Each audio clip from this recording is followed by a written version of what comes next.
A day in my life as small content creator, the age of 13. So ngayong araw is 11 ako nagising. Opo, tama po yung narinig nun niya. 11 ako gumising. At 11 din ako natulog kagabi.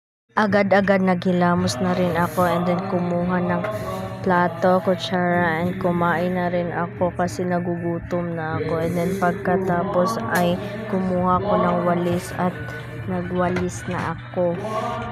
So may gagawin lang ako dyan.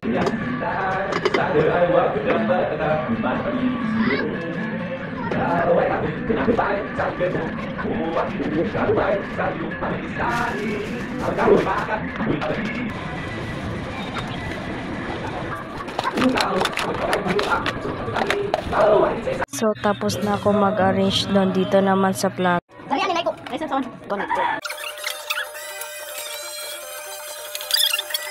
11 ako kumain, tapos 12 kakain na naman. Hi! So dito kumuha lang ako ng bombay kasi maggagawa ako ng sauce para sa akin. So dito na lang ang ating video kasi maliligaw na ako, and don't forget to like, comment, and share. Babush!